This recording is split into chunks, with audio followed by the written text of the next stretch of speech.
Question du groupe L'appel en transition. Donc, la première question porte sur les maisons médicales de la santé, qui est portée par un promoteur immobilier. Beaucoup de gens ont manifesté leur intérêt par rapport à cette arrivée potentielle, particulièrement de médecins. Est-ce qu'il y a des avancées qui concernent ce projet? Et voilà, on pense effectivement que la difficulté risque de s'aggraver par rapport à la situation actuelle en termes de recours aux soins médicaux pour la population. Donc voilà, c'est juste pour prendre des nouvelles. Ok, oui, alors là, on n'avance pas, je dirais, en partenariat avec des promoteurs spécialisés dans le domaine des maisons pluridisciplinaires. Je les contacte encore ce matin même pour des bonnes nouvelles. Nous lui avons proposé un terrain, propriété de la commune, et même présenté d'autres opportunités privées.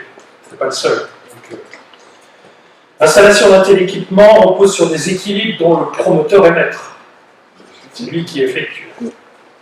Par exemple, il considère qu'une surface au sol de 3000 m² est nécessaire pour implanter un bâtiment évolutif de 2000 m² et disposer de nombre de stationnements en nombre suffisant. C'est-à-dire qu'ils envisagent plus de 20 professionnels de santé. Ensuite, il souhaite trouver un emplacement qui permette d'accéder à la maison pluridisciplinaire de santé par un maximum de moyens de déplacement. En pied, en moto, en voiture, mais aussi en transport en commun, tel que le RIV à proximité ou choses comme ça.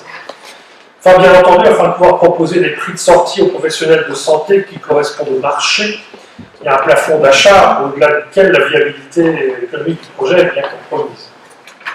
Compte tenu de tous ces paramètres, sa première analyse l'amène à privilégier les terrains proposés par la commune.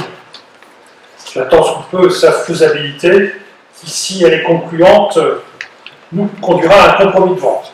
Je ne cache pas que ce n'est pas une opération qui se mène facilement sur un an, mais j'espère assez rapidement, j'espère en 2 ans, ce sera quand même vu.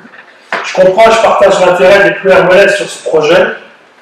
Notre partenaire est sérieux, il n'a pas son coup d'essai, il a d'autres réalisations ailleurs, dans le département même.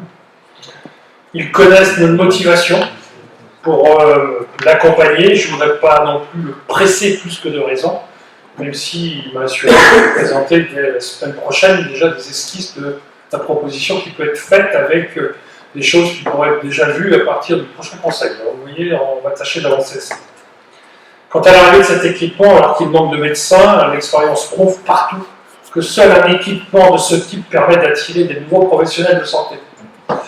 C'est ainsi. Comme ça. Le projet va susciter certainement un enthousiasme et une appétence pour Clairvel, ce qui n'est pas par ailleurs dénué d'atouts en matière de santé, avec la présence de l'hôpital entre autres, mais on a besoin de se conforter avec ces professionnels de santé installés sur notre territoire, sur notre commune, bien entendu. Voilà, on réfléchit un terrain, on en reparlera. Si vous m'autorisez à garder un petit peu le fait quand les négociations, ce que ça peut être. Quoi. Mais bien sûr, c'est intéressant.